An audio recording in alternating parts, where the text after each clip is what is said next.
សូមគោរពជាសួរពុកម៉ែបងប្អូនទាំងអស់គ្នាសូមស្វាគមន៍មកកាន់ AU Podcast ដែលនៅក្នុង episode នេះផងដែរគឺយើងមានភ្ញៀវកិត្តិយសម្នាក់ដែលលោកគឺជាប្រធានផ្នែកយុវជនគ្រឹះស្ថានឧត្តមសិក្សានៃសហភាពសហព័ន្ធយុវជនកម្ពុជាដែលយើងហៅកាត់ថាសសយកតែម្ដងគឺជាសួរលោកគ្រូបាទជាសួរលីសាចឹងជាដំបូងសូមអនុញ្ញាតឲ្យលោកប្រធានអនុញ្ញាតឲ្យលោកប្រធានណែនាំខ្លួនទៅកាន់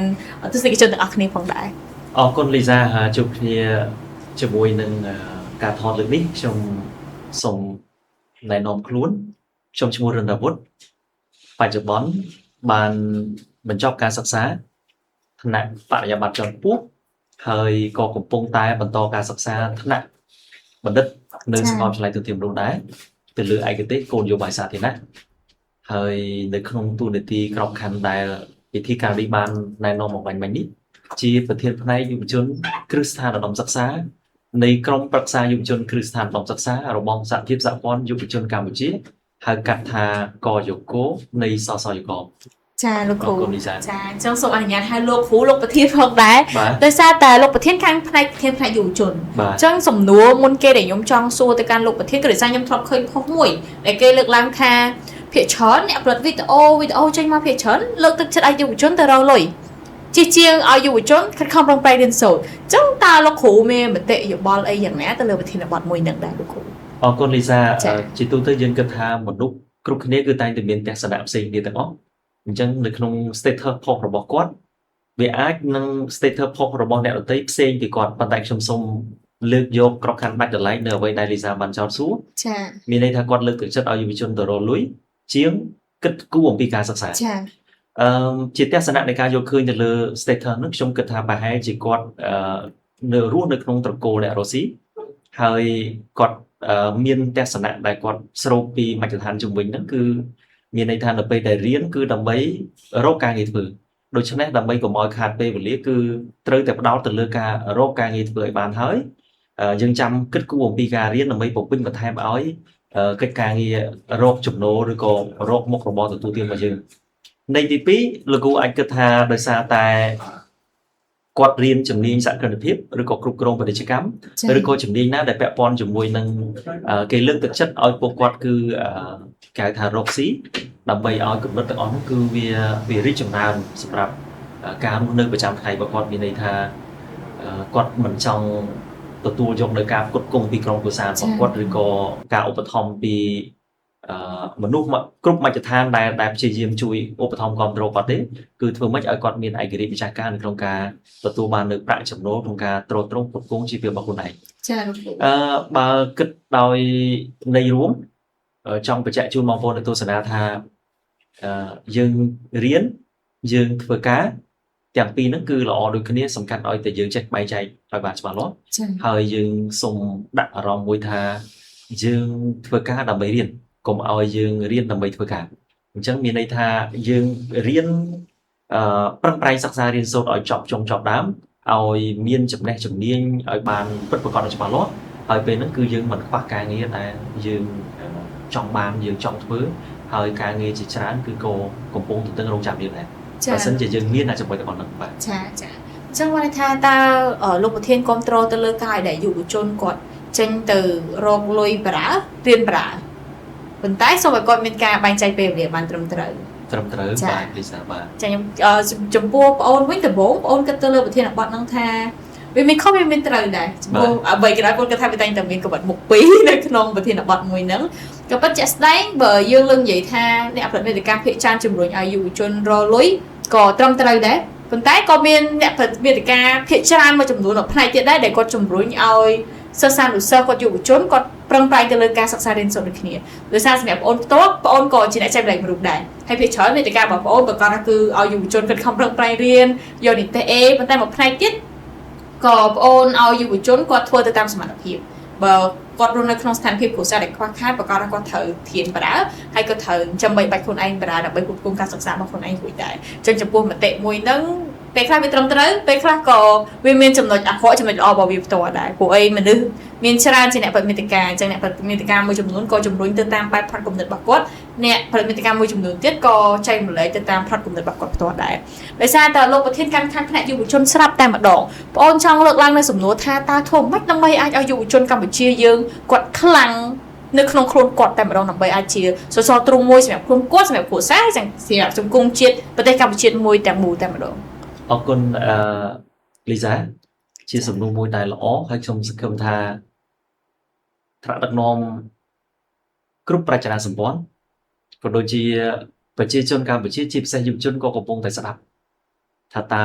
ធ្វើម៉េចដើម្បីឲ្យខ្លួនគាត់នឹងខ្លាំងរឹងមាំជាសសរទ្រូងសម្រាប់ខ្លួនឯងគ្រួសារនិងសង្គមជាតិ ចា៎ សំណួរនេះបើសិនជាលោកចុះដើរ survey ចា៎ ឬក៏ទៅស្ដាប់មតិយោបល់ពីគ្រប់ភាគីដែលពាក់ព័ន្ធអ្នកធ្វើការងារក្នុងវិស័យឯកជនអ្នកធ្វើការក្នុងស្ថាប័នរដ្ឋឬក៏អ្នកប្រកបរបររកស៊ីឬក៏អ្នកសិក្សាស្រាវជ្រាវឬក៏ជានិស្សិតខ្លួនឯងផ្ទាល់គឺទស្សនៈរបស់ពួកគាត់គឺចម្រុះសម្បូរបែប ចា៎ ប៉ុន្តែខ្ញុំសូមនិយាយក្នុងក្របខ័ណ្ឌដាច់ដライនៃការយល់ឃើញរបស់ខ្ញុំដោយមិនបានសំយកនៅទស្សនៈទាំងអស់នោះយកមកដាក់លើតុទេតែបើសិនជាយកមកដាក់លើតុប្រហែលជាម៉ោងនេះគឺយើងនិយាយច្រើនណាស់ហើយក៏ស៊ីម៉ោងច្រើនទៀត ចា៎ ផ្ដើមចេញពីយើងខ្លួនឯងមានន័យថាយើងត្រូវតែមើលឲ្យឃើញអំពីអ្វីដែលជាសក្តានុពលនៃភាពខ្លាំងរបស់ខ្លួនឯងពីព្រោះមនុស្សធ្វើអីក៏ដោយបើសិនជាយើងចង់ឲ្យខ្លួនយើងរឹងមាំយើងចាំបាច់ត្រូវជ្រើសរើសភាពខ្លាំងរបស់ខ្លួនឯងដើម្បីធ្វើឲ្យវាមានភាពរឹងមាំហើយយើងខ្វះខាតកន្លែងណាចាំយើងបំពេញបន្ថែមខ្ញុំឧទាហរណ៍ថាយុវជនគឺគាត់មានសក្តានុពលទៅលើខាងផ្នែកបច្ចេកវិទ្យាព័ត៌មានវិទ្យាខាងខាង IT ខាង software ខាង technology អញ្ចឹងគាត់នឹងខ្លាយទៅជាមនុស្សម្នាក់ដែលមានសក្តានុពលទៅលើវិស័យហ្នឹងគាត់ត្រូវតែប្រឹងប្រែងសិក្សារៀនសូត្រនៅអ្វីដែលជាចំណុចខ្វះខាតរបស់គាត់ហើយបំពេញបន្ថែមរហូតដល់គាត់មានភាពខ្លាំងពេលនោះគឺគាត់ខ្លាយទៅជាសសរទ្រូងដ៏រឹងមាំសម្រាប់ខ្លួនឯង ចា៎ ពីព្រោះចំណេះជំនាញរបស់គាត់មួយផ្នែកហ្នឹងវានឹងជួយឲ្យគាត់មានលុយកាក់កិត្តិយសគេឈ្មោះមុខមាត់ឋានៈបុណ្យស័ក្តិទូនាទី ចា៎ នៅពេលដែលតម្រូវការសង្គមគេមានតម្រូវការទៅលើផ្នែកហ្នឹងអញ្ចឹងមានន័យថាគាត់សសរទ្រូងរឹងមាំសម្រាប់ខ្លួនឯងផងគ្រួសារផងសង្គមជាតិផង ចា៎ អានេះគ្រាន់តែនិយាយជាចំណែកផ្នែកមួយទេចុះប្រសិនបើយុវជនឧទាហរណ៍ថាយុវជនគឺគាត់មានជំនាញខាងផ្នែកកសិកម្មគាត់ប្រកែចិញ្ចឹមសត្វគាត់ប្រកែដាំដុះគាត់ប្រកែសពគ្រប់បែបយ៉ាងទាំងអស់ក្នុងវិស័យកសិកម្មដូច្នេះគាត់ត្រូវតែពង្រឹងសក្តានុពលខ្លួនគាត់ត្រូវតែរៀនជំនាញត្រូវតែរៀនបច្ចេកទេសហើយក៏ត្រូវតែចុះទៅអនុវត្តផ្ទាល់ចុះសិក្សាស្រាវជ្រាវហើយឲ្យខ្លួនឯងឲ្យខ្លាំងទៅលើវិស័យហ្នឹងគឺយើងត្រូវចុះអនុវត្តផ្ទាល់លើការងារ ចា៎ គាត់អាចនឹងអភិវឌ្ឍទៅលើចំណេះដឹងភាសារបស់គាត់ជាមួយនឹងចំណេះដឹងផ្នែកព័ត៌មានវិទ្យាគាត់អាចទៅរៀនសូត្រនៅក្រៅប្រទេសហើយយកអាចចំណេះដឹងដែលចេះដឹងរបស់គាត់ហ្នឹងគាត់យកមកអភិវឌ្ឍនៅក្នុងប្រទេសជាតិរបស់យើងអញ្ចឹងពេលហ្នឹងគាត់នឹងក្លាយទៅជាសសរទ្រូងដ៏រឹងមាំ ចា៎ ពីព្រោះកិច្ចការងារទាំងអស់នៅលើដៃរបស់គាត់ឧទាហរណ៍ថាគាត់ចិញ្ចឹមមាន់រាប់ម៉ឺនក្បាលចិញ្ចឹមទារាប់ម៉ឺនក្បាលចិញ្ចឹមត្រីរាប់ម៉ឺនក្បាលចិញ្ចឹមសត្វសពគ្រប់បែបយ៉ាងទាំងអស់ដែលធានាដល់ការជំរុញនៅសន្តិសុខស្បៀងនៅក្នុងប្រទេសរបស់យើង ចា៎ បន្លែប្រឡុកដាំដុះគឺគាត់បកកែជំនាញសពគ្រប់បែបយ៉ាងទាំងអស់អញ្ចឹងមានន័យថាខ្លួនគាត់គឺចំណូលគ្រប់សពទាំងអស់គាត់អត់ខ្វះលុយចាយទេ ចា៎ គ្រួសារក៏គាត់អាចគ្រប់គ្រងរស់នៅយ៉ាងជាភាពសមរម្យប្រទេសជាតិក៏រីកចម្រើនដោយសារតែគាត់ ចា៎ បើសិនជាខ្ញុំនិយាយលម្អិតមួយខ្ញុំគិតថាធ្វើម៉េចដើម្បីឲ្យយុវជនខ្លាំងខ្ញុំសូមបិទមុខកញ្ចក់មកវិញថាបើសិនជាខ្លួនគាត់ដឹងតែខ្លួនគាត់ខ្លាំងអីប្រកែអីគាត់ព្យាយាមសម្រួចសម្លៀងដុសខាត់ឲ្យកាន់តែខ្លាំងទ្វេដងឡើង ចា៎ ប៉ុន្តែយើងខ្លាំងមិនមែនក្នុងក្របខ័ណ្ឌតែនៅក្នុងប្រទេសរបស់យើងទេយើងត្រូវតែត្រៀមសម្រាប់បរិបទអាស៊ាននិងពិភពលោកទៀត ចា៎ ឥឡូវនេះពិភពលោកកំពុងតែប្រែប្រួលសង្គ្រាមនៅមជ្ឈមបូព៌ាហើយភាពវេទនានៅក្នុងប្រទេសនៅក្នុងពិភពលោកនេះក៏កំពុងតែជះឥទ្ធិពលទៅដល់ប្រទេសជាច្រើនជាពិសេសប្រទេសកម្ពុជារបស់យើងក៏កំពុងតែរងនៅផលប៉ះពាល់នៃសង្គ្រាមមួយទៀតដែរទាំងផលិតផលទាំងអ្វីមួយចំនួនដែលយើងគិតថាគេប៉ះពាល់យើងប៉ះពាល់ដូចគ្នាដែរដូច្នេះយុវជនយើងគឺត្រូវត្រៀមសុខភាពខ្លួនឯងឲ្យបានល្អសម្រាប់ការរស់រយៈពេលយូរបើសិនបើអ្នកទាំងអស់នេះខ្លាំងបែបណាក៏ដោយប៉ុន្តែបើខ្លួនឯងដល់ពេលដែលត្រូវប្រយុទ្ធហើយព្យួរសរោមរហូតលេបថ្នាំទាំងកំបង ចា៎ អញ្ចឹងយើងមិនអាចប្រយុទ្ធជាមួយនឹងកិច្ចការងារសម្រាប់រយៈពេលយូរទោះបីជាយើងខ្លាំងប្រកែប៉ុណ្ណាក៏ដោយ ចា៎ សូមលើកទឹកចិត្តថាថែទាំសុខភាពផ្លូវកាយឲ្យបានល្អ ចា៎ ទី2ត្រូវគិតទៅដល់សុខភាពផ្លូវចិត្តពីព្រោះប្រព័ន្ធនៃការគិតរបស់យើងគឺពីមួយថ្ងៃទៅមួយថ្ងៃទៅពេលដែលយើងចាប់ដើមអូស scroll មើលប្រព័ន្ធ social media អញ្ចឹងយើងនឹងទទួលនៅព័ត៌មានសពគ្រប់បែបយ៉ាងទាំងអស់វាធ្វើឲ្យយើងស្មុគស្មាញពេលខ្លះយើងមានអារម្មណ៍រោគផ្លូវចិត្តដោយសារយើងអាណិតសង្គមដោយសារយើងអាណិតស្រុកទេដោយសារយើងអាណិតពីបរិយាកាសជុំវិញទាំងអស់ដូច្នេះសុខភាពផ្លូវចិត្តរបស់យើងគឺត្រូវរឹងមាំដើម្បីឲ្យផ្លូវកាយផ្លូវចិត្តរឹងមាំ dươngត្រូវតែមានផែនការខ្លួនឯងមានន័យថាយើងរស់នៅត្រូវឲ្យមានទម្លាប់ហាត់ប្រាណតែកុំភ្លេចអានសៀវភៅជាប់ជាប្រចាំឧស្សាហ៍ធ្វើសមាធិដើម្បីឲ្យធ្វើឲ្យកម្លាំងផ្លូវចិត្តរបស់ខ្លួនឯងរឹងមាំហើយអ្វីដែលកាន់តែពិសេសគឺយុវជនត្រូវតែចេះដាក់ខ្លួនឯងមានន័យថាធ្វើជាទឹកកន្លះក្អមយើងត្រូវទទួលការរៀនសូត្រពីគ្រប់ភាគីពីគ្រប់ជំនាញពីគ្រប់អ្វីគ្រប់យ៉ាងទាំងអស់ហើយតើសារវិធីការនេះថ្ងៃនេះគាត់ហៅខ្ញុំថាលោកគ្រូផងលោកប្រធានផងបាទពាក្យថាលោកគ្រូគឺគ្រប់គ្នាទាំងអស់គឺសិតតែមានចំណេះដឹងផ្សេងៗនេះដូច្នេះក្មេងក៏ដោយចាស់ទុំក៏ដោយឲ្យតែគាត់មានចំណេះជំនាញផ្សេងនេះគឺយើងត្រូវទទួលយកនៅការរៀនសូត្រចេះដឹងពីគាត់មានន័យថាគាត់ប្រកាសជាមានភាពជាគំរូអីមួយហើយបានគាត់អាចរស់នៅមកដល់ពេលបច្ចុប្បន្នហ្នឹងគាត់អាចចិញ្ចឹមខ្លួនគាត់បានហើយគាត់អាចធ្វើឲ្យខ្លួនឯងខ្លាយជាគំរូមួយបានអញ្ចឹងយើងហៅថាលោកគ្រូដូចគ្នាអ្នកទស្សនាទាំងអស់គ្នាលោកគ្រូអ្នកគ្រូទាំងអស់គ្នាខ្ញុំសង្ឃឹមថាយើងនឹងធ្វើខ្លួនឯងឲ្យខ្លាយទៅជាធនធានមនុស្សប្រកបដោយសក្តានុពលហើយជាមូលធនមនុស្សដែលអាចចូលរួមចំណែកនៅក្នុងការកសាងប្រទេសជាតិយើងដែលផ្ដើមចេញពីយើងម្នាក់ៗមានភាពខ្លាំងរឹងមាំនៅក្នុងក្រុមគ្រួសាររបស់ខ្លួនឯងហើយប្រទេសជាតិរបស់យើងជៀសមិនផុតប្រកបជាខ្លាំងនិងរឹងមាំនេះជាការជឿជាក់របស់ខ្ញុំចាអរគុណណាស់ចាលោកប្រធានមិញលោកគ្រូបានចែករំលែកតងជាមួយនឹងពាក្យលោកគ្រូតែទៅពេលបងអូនហៅលោកប្រធានគឺហៅទៅតាមទូនាទីដោយសារតែលោកប្រធានគឺជាប្រធានផ្នែកយុវជនផ្ទាល់ដែរប៉ុន្តែបងមានចម្ងល់មួយដែរតើលោកប្រធានចូលកាន់ផ្នែកប្រធានយុវជននេះមានរយៈពេលប្រហែលឆ្នាំហើយដែរអរគុណលីសាបើគិតមកទល់ពេលនេះ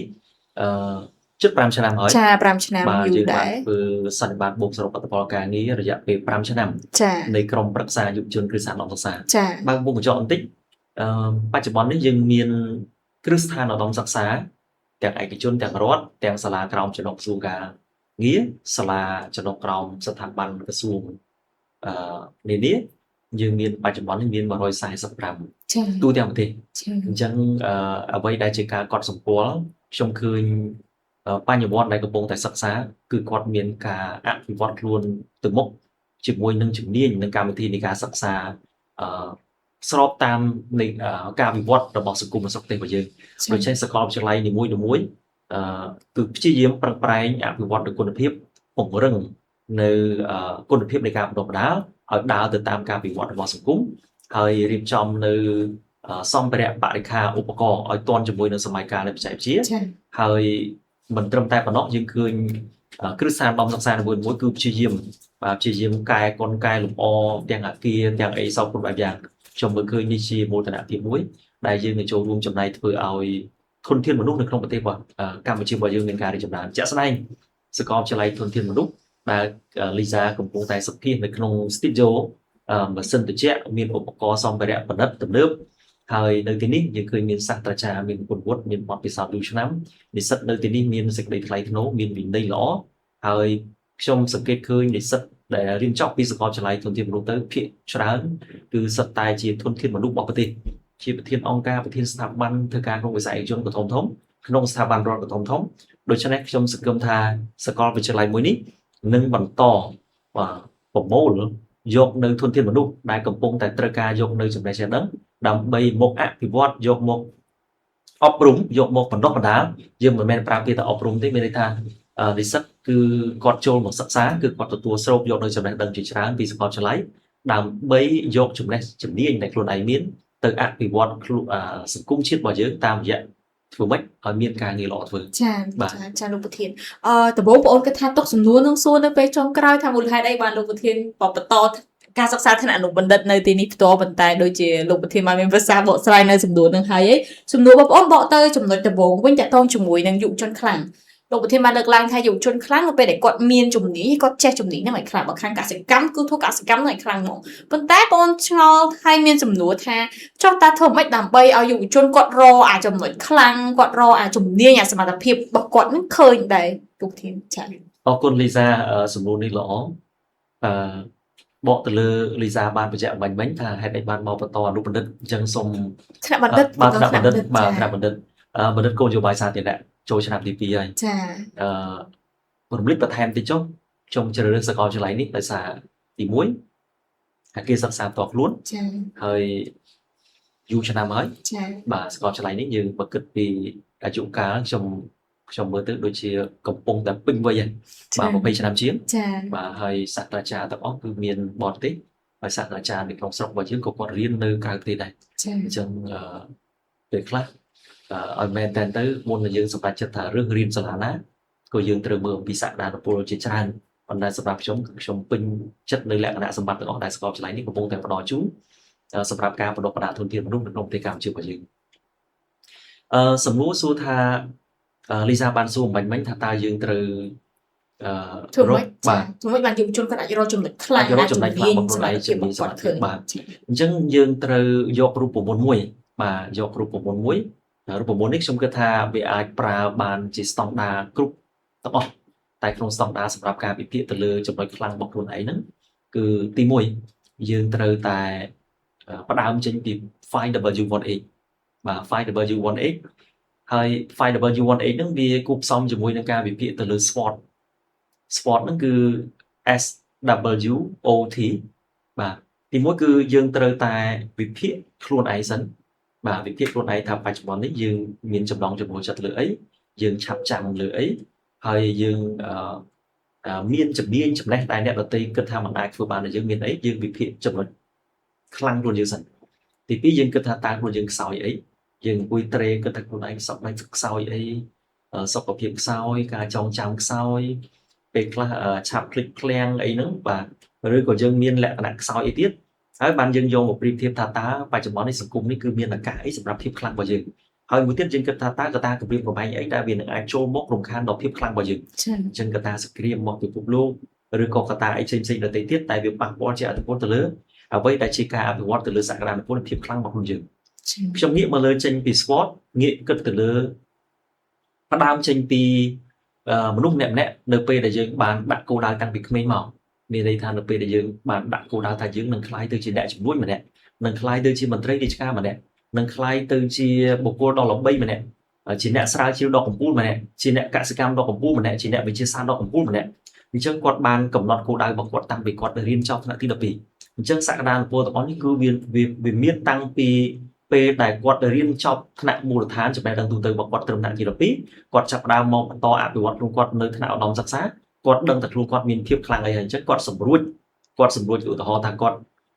ចូលចិត្តខាងផ្នែកគណិតវិទ្យាខាងជីវៈខាងអីនេះគាត់សម្រួចខ្លួនគាត់ទៅពេទ្យចឹងទៅបាទគាត់ចូលចិត្តខាងផ្នែកវិទ្យាសាស្ត្រអញ្ចឹងទៅគាត់សម្រួចខ្លួនគាត់ទៅរៀនខាង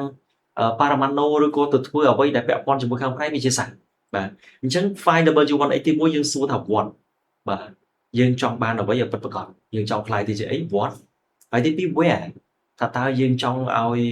អ្វីដែលជាក្តីសម័យក្តីសុបិនរបស់យើងនៅក្នុងប្រទេសរបស់យើងឬក៏នៅក្រៅប្រទេសហើយមួយទៀតបន្ទាប់ពីយើងសួរថា what ហើយយើងចង់បានអី1 2 3 4 5យើងសួរថា which តើមួយណាដែលជាអត្ថប្រយោជន៍ដែលយើងចង់បាន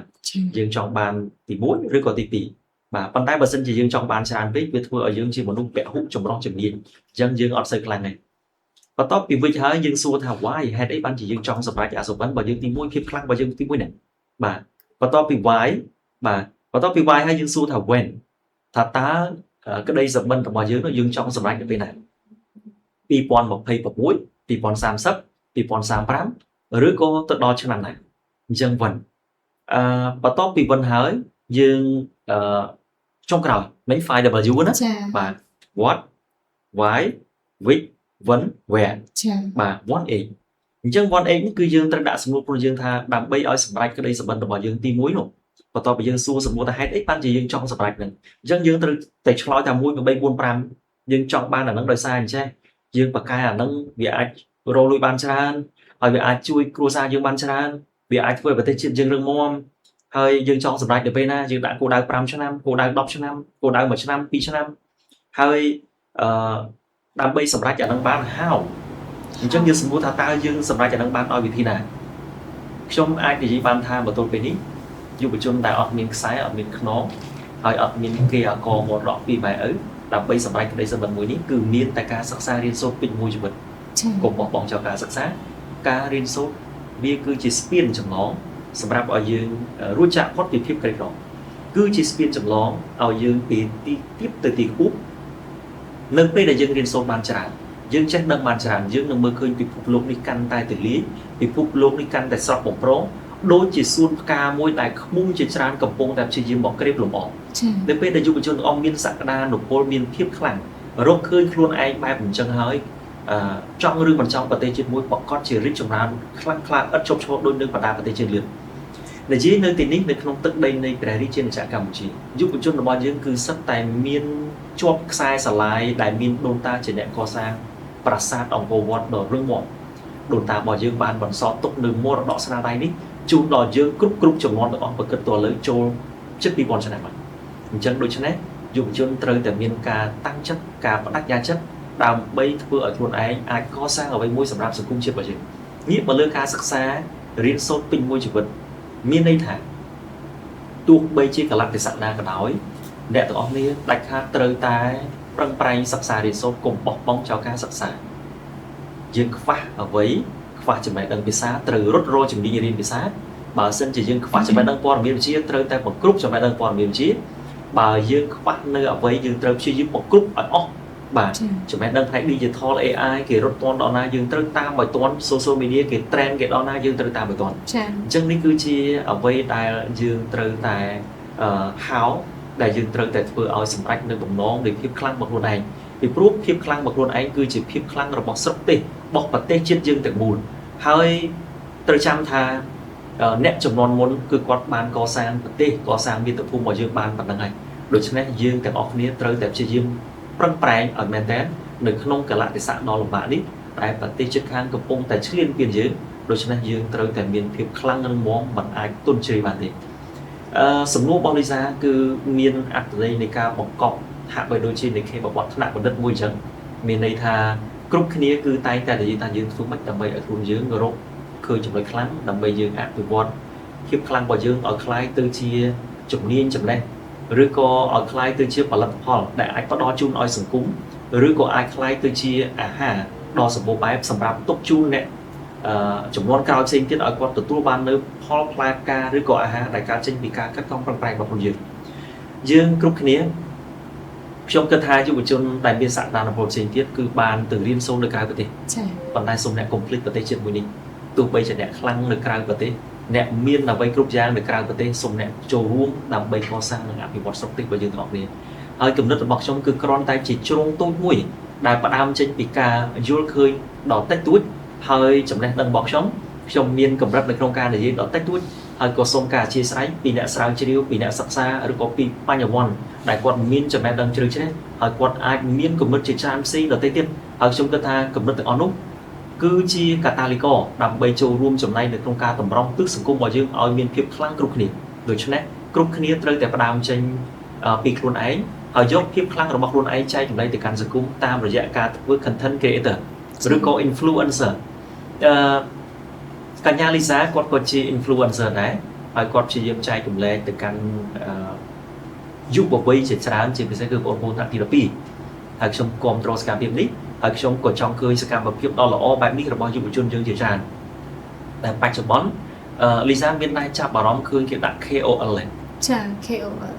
តែធ្លាប់ឃើញទេធ្លាប់ឃើញលោកគ្រូ KOL មកពីពាក្យពេញគឺអត់ច្បាស់ដែរតែដឹងថាតើតើជាមួយនឹងខាង content creator influencer អីផ្សេង content creator influencer បាទនៅពេលដែលថ្នាក់ដឹកនាំរបស់យើងបានរៀបចំនៅកម្មវិធីមួយគេដាក់ស្មារតីជាតិអញ្ចឹងពេលហ្នឹងគឺគេឲ្យ content creator influencer អង្គុយនៅលើមួយជួរក៏អីហ្នឹងតែម្ដងគេដាក់ KOL បាទ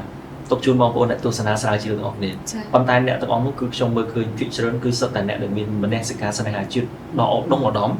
ហើយគាត់បានជួយផ្សព្វផ្សាយអំពីអ្វីដែលជាភាពល្អភាពរីកចម្រើនរបស់កម្ពុជា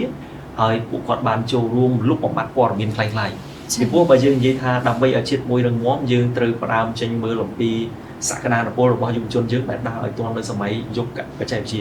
សម័យបច្ចេកវិទ្យា digital អញ្ចឹងយើងឃើញពួកគាត់បានពំនាំអ្វីដែលជាសមិទ្ធផលភាពរីកចម្រើនភាពខ្លាំងហើយក៏ការតម្រង់ទិសសង្គមជាច្រើនដើម្បីធ្វើយ៉ាងណា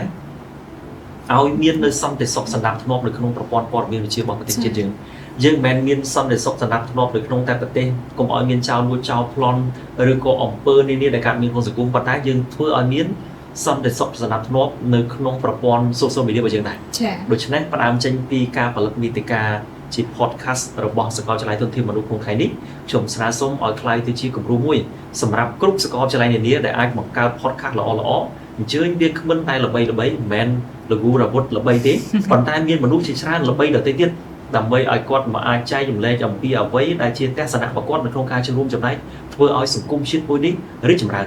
bà dưỡng rít chầm rán sẽ coi về lại rít chầm rán trong cơn tháp tây Campuchia mình bao pipon ha sắp đi cứ muốn pipon ha sắp Campuchia nâng kháng hơi pe lúc kỳ lệ bên kia kia cha trong sự nghiệp dù chôn để cột ở đằng tha xoay ở khuôn anh là na thường mới đơn chấm khăn chấm gì vào khuôn anh thế và về thì sao vào để ở đây để lúc thiên cột bàn được là cứ WH so ta ta vậy tơ chỉ ở vậy để có trong ban ta có sẵn lạnh chấm na hay đây vẫn trong thơ viết hay hảo how can you do it តែអ្នកអាចធ្វើវាបានដែររបៀបណាជាចំណុចមួយដែលល្អហើយបងអូនក៏គ្រប់គ្រងទៅលើការដែលថាការសិក្សាគឺពិតជាអាចផ្លាស់ប្ដូរជីវិតរបស់យើងបានមែនសម្រាប់បងអូនបន្ទាប់អូនធ្លាប់ប៉ះអានប៉ះចាំទៅសភៅហ្នឹងគេដាក់ថាបើចង់កែប្រែព្រៃវាសនារបស់ខ្លួនឯងមាន3ចំណុចគេដាក់ទី1គឺការសិក្សារៀនសូត្រតែម្ដងចាចង់ផ្លាស់ប្ដូរជីវិតរបស់ខ្លួនឯងចំណុចទី1គឺការសិក្សារៀនសូត្រទី2ការរៀបការដល់ពេលទី3គេដាក់ថាពីការដែលយើងភ្ញាក់រំលឹកខ្លួនឯងតែសម្រាប់បងអូនបន្ទាប់អូនគិតថាពីឆ្នាំមុនរហូតមកដល់ឆ្នាំហ្នឹងចំណុចដែលបងអូនកំពុងទៅដល់សប្តាហ៍ថ្ងៃហ្នឹងក៏ដោយសារតែការសិក្សាដែរទើបអាចដល់ចំណុចហ្នឹងបានរហូតដល់អាចមានលទ្ធភាពគ្រប់គ្រងខ្លួនឯងគ្រប់គ្រងគ្រួសារបានគឺការសិក្សារៀនសូត្រទាំងស្រុងតែម្ដងហើយក៏គ្រប់គ្រងទៅលើចំណុចដែលលោកប្រធានបានលើកឡើងទាក់ទងជាមួយនឹងថាបើគ្មានខ្សែគ្មានអ្នកដែលជួយជុំជ្រែងពីក្រោយទេគឺប្រើប្រាស់សមត្ថភាពជំនាញរបស់ខ្លួនឯងដែលយើងមាននៅក្នុងខ្លួនហ្នឹងទៅយកចំណុចឬក៏ទៅយកគោលដៅដែលយើងចង់បានហ្នឹងតែម្ដងព្រោះអីឥឡូវគេលែងនិយាយរឿងមានខ្សែមានអីហ្នឹងទៀតឯងសំខាន់មិនមានសមត្ថភាពអត់តែមានសមត្ថភាពគឺអាចយកទូនាទីឬក៏អ្វីដែលយើងគោលដៅដែលយើងចង់បានហ្នឹងគឺដឹងតែបានសម្រេចឲ្យសំខាន់ឲ្យតែយើងមានភាពខ្លាំងហើយសមត្ថភាពរបស់យើងគ្រប់គ្រាន់នៅក្នុងការដើម្បីទទួលបានរបស់មួយហ្នឹងព្រោះបើយើងចង់បានតែបើសមត្ថភាពយើងអត់គ្រប់ក៏អត់កើតដែរអញ្ចឹងបងអូនគ្រប់គ្រងទៅលើអ្វីដែលចំណុចដែលលោកប្រធានបានលើកឡើងដែរតើតងជាមួយនឹងយុវជនទៀតដោយសារតែលោកប្រធានកាន់ខាងផ្នែកប្រធានយុវជនស្រាប់តែម្ដងអញ្ចឹងបងអូនចង់ឲ្យលោកប្រធានលើកឡើងពីបញ្ហាប្រឈមដែលយុវជនគាត់ជួបប្រទះសប្តាហ៍ថ្ងៃនៅក្នុងប្រទេសកម្ពុជាយើងតែម្ដងអរគុណលីសាល្អមែនតើពីព្រោះបន្ទាប់ពីអ្វីដែលយើងបានមើលឃើញពីសក្តានុពលរបស់យុវជនរបស់យើងនៅក្នុងប្រទេសប៉ុន្តែនៅក្នុងក៏មានបញ្ហាប្រឈមដែរបញ្ហាប្រឈមទី1គឺយុវជនរបស់យើងគឺជំនាញទុនរបស់គាត់គេហៅថាជំនាញពាក់ព័ន្ធមួយការសម្រេចចិត្តពីព្រោះមនុស្សយើងទោះបីរៀនសូត្រខ្ពស់ប៉ុណ្ណាកាន់តំណែងធំប៉ុណ្ណាក៏ដោយខ្ញុំនិយាយក្នុងក្របខ័ណ្ឌដាច់កន្លែងតែយុវជននេះជំនាញដែលត្រូវការចាំបាច់គឺជំនាញធ្វើការសម្រេចចិត្ត decision making ជួនកាលទៅដោយសារតែបរិយាកាសសង្គមឬក៏ការអូសទាញវាធ្វើឲ្យយុវជនមួយចំនួនគឺដែលជាកម្លាំងប្រកបដោយសក្តានុពលគាត់បានហុងខ្លួនជាមួយនឹងបញ្ហាមានន័យថាអ្វីដែលជារោគរបស់សង្គមគាត់មិនចូលរួមជួយព្យាបាលទេប៉ុន្តែគាត់ព្យាយាមធ្វើជាដំបៅមិនព្យាយាមធ្វើជាថ្នាំដើម្បីជួយព្យាបាលទាំងអស់គ្នាគាត់មិនមែនជាកតាលីករប៉ុន្តែគាត់ទៅជាកម្លាំងកកិតដែលធ្វើឲ្យសង្គមមួយនេះគឺមិនរីកចម្រើនទៅមុខបញ្ហាប្រឈមដែលយើងមើលឃើញយើងបច្ចុប្បន្ននេះយុវជនប្រកបដោយសក្តានុពលមួយចំនួនខ្លះ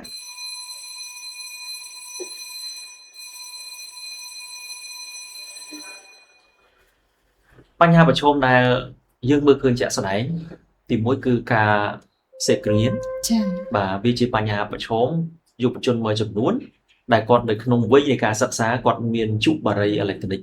ជាគំរូមិនល្អទាស់ទេសោះបើសិនជាបានឃើញវីដេអូខ្ញុំហើយសូមយុវជនបញ្ឈប់ជាបន្តគឺជារឿងមួយដែលខុសច្បាប់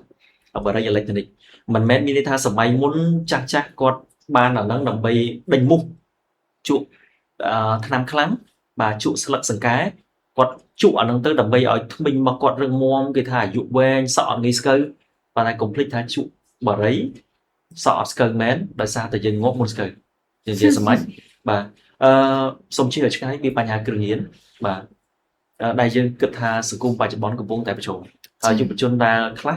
គាត់ចង់លក់រសជាតិចង់សាកចង់ចេះចង់ដឹងដោយសារតែការអូសទាញដូច្នេះនេះជាបញ្ហាប្រឈមទី1ទី2ពាក់ព័ន្ធជាមួយនឹងការប្រើប្រាស់គ្រឿងស្រវឹងយើងឃើញថាយុវជនឲ្យតែមានកម្មវិធីជួបជុំគាត់ផឹក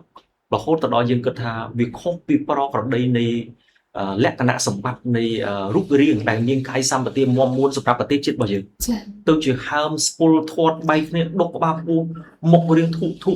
cứ đòi xa tại còn phật cho nên bị ta cả na phật cho nên bị nhắm sạch cho nên bị tiếng axit tiếng khanh tiếng bề rốt xinh cứ vì mau tập bỏ đối với nên dương xu thà ta tập ống viên khai từ chi bật tốc của bò sừng cúng rồi có viên khai từ chi sẵn đàn của bò sừng cúng ở thế bà chẳng trong có sản phẩm bộ từ càng bất chắc hay chi và cắm càng lái bà sân chi còn cất thả một bò đít vừa ở sừng cúng trên để chấm rán còn bắt tỏ vừa tiền chốt bàn tay trong sông mình còn rồi bà chẳng rương phật sĩ bà chỉ bà nhà bà chô muối đại vừa ở sân tệ bà nhà bà còn chốc sỏi đối với này con bằng ai kết ấy ban chưa từ ở ban cho ai thếដោយសារតែកណ្ដាលកម្មតែផឹកជាការសង្កេតគឺគូក្បាលចាប់ដើមស្ពឹកជំងឺចាប់ដើមឈឺដូរកលៀនទឹកនោមផ្អែមលើឈាមលើអាស៊ីតលើខ្លាញ់ជំងឺរាប់សិបជំពូកជក់ប៉ះពាល់ដល់សួតចង់សាកល្បងបារីឡេទិនិកបាទផ្សែបគ្រឿងស្រវឹងបាទប៉ះពាល់ហើយយើងមើលឃើញបញ្ហាប្រឈមមួយទៀតគឺយុវជនរបស់យើងមានន័យថាគាត់មិនទាន់អភិវឌ្ឍសក្តានុពលរបស់ខ្លួនឯងឲ្យអស់ពីសមត្ថភាពឧទាហរណ៍ថាខ្លួនគាត់អាចធ្វើបាននៅកិច្ចការងារ10 20ប៉ុន្តែគាត់អាចធ្វើការងារបានតែ1 2គាត់ភ្លេចគិតថាខ្លួនគាត់គឺមានចំណុចខ្លាំងជាងអ្វីដែលគាត់គិតទៅទៀតឧទាហរណ៍ថាគាត់បកកែតែភាសាអង់គ្លេសចំណែកភាសាអង់គ្លេសប៉ុន្តែគាត់មានសក្តានុពលទៅលើបកកែតំណែងគាត់មានជំនាញឯកទេសកម្មទៅលើកិច្ចការងារផ្សេងៗទៅទៀតភាសាអង់គ្លេសរបស់គាត់មួយគាត់អាចខ្លាយទៅជាទូតសុចន្ទៈរបស់ប្រទេសរបស់យើងគាត់អាចពំនាំនៅអ្វីដែលជាសក្តានុពលរបស់ទេសចរឬការវិនិយោគផ្សេងៗជាមួយនឹងដៃគូបរទេសឧទាហរណ៍ថាគាត់ខ្លាយទៅជាអ្នកទេសចរគាត់ខ្លាយទៅជាអ្នកធ្វើការងារនៅក្នុងក្របខ័ណ្ឌអង្គការក្រៅរាជរដ្ឋាភិបាលដូច្នេះគាត់អាចទាញយកនូវសក្តានុពលជាច្រើនដើម្បីមកជួយកសាងប្រទេសជាតិរបស់យើងអញ្ចឹងខ្ញុំទាញមកវិញថាបញ្ហាប្រឈមដែលយើងឃើញបច្ចុប្បន្នបងធំបងតូចកាប់ចាក់ប្រើប្រាស់អំពើហិង្សាក្នុងគ្រួសារដោយសារតែគាត់ប្រើប្រាស់គ្រឿងស្រវឹងឬគ្រឿងញៀនគាត់ខ្លាយទៅជាបុគ្គលម្នាក់គេហៅថាជាបងធំនៅក្នុងក្រុមគ្រួសារគាត់ធ្វើឲ្យមានភាពអនាធិបតេយ្យនៅក្នុងក្រុមគ្រួសារដែលសង្គមជាតិរបស់យើងពិបាកគ្រប់គ្រងបច្ចុប្បន្នយើងឃើញមានក្មេងទំនើងបានចូលពន្ធនាគារប៉ុន្តែគោលការណ៍បរិរដ្ឋាភិបាលបានយកអ្នកទាំងអស់នោះទៅជីកលេងទៅថាដើម្បីឲ្យគាត់ស្គាល់រសជាតិជីវិតនិយាយនៅក្នុងន័យនេះមិនមែនមានន័យថាយុវជនរបស់យើងមានបញ្ហាប្រឈមជាច្រើនទេប៉ុន្តែដោយបងប្អូនអ្នកទស្សនាទាំងអស់នេះបានឃើញស្រាប់អញ្ចឹងថាយុវជនយើងមួយចំនួនឆាប់បោះបង់ចោលការសិក្សាដូច្នេះគាត់ទៅបន្តធ្វើការងារជាពលករឬក៏ពលការិនីនៅស្រុកគេវាធ្វើឲ្យបាត់បង់សក្តានុពលរបស់ប្រទេសជាតិយើងគាត់បោះបង់ចោលការសិក្សាលឿនពេកជួនកាលទៅគាត់ទៅនឹងចាប់ដើមរៀនប៉ុន្តែដោយសារតែគំនិតខាងដើមដោយលីសាបានបញ្ជាក់ថាខំរលួយសិនរឿងរៀនចាំគិតតាមក្រោយដូច្នេះឱកាសនៃការរៀនរបស់គាត់នៅពេលដល់វ័យមួយគឺគាត់រៀនឡើងចូលតែម្ដងដូច្នេះអត្រានៃការបោះបង់ចោលការសិក្សាក៏ជាបញ្ហាប្រឈមរបស់យុវជនរបស់យើងពីព្រោះយើងចង់ឲ្យមនុស្សម្នាក់ខ្លាយជាសក្តានុពលដ៏រឹងមាំរបស់ប្រទេសជាតិវាចាំបាច់គាត់ត្រូវមានជំនាញចំណេះបាទគាត់ត្រូវមានជំនាញចំណេះហើយគឺគាត់ត្រូវតែមានសុខភាពល្អទៀតហើយគាត់ត្រូវមានក្រមសីលធម៌ល្អគាត់ត្រូវមានសិលធម៌ល្អហើយគាត់ត្រូវតែជាមនុស្សដែលមានគុណធម៌សម្រាប់ប្រទេសជាតិរបស់យើងមកដែរបាទ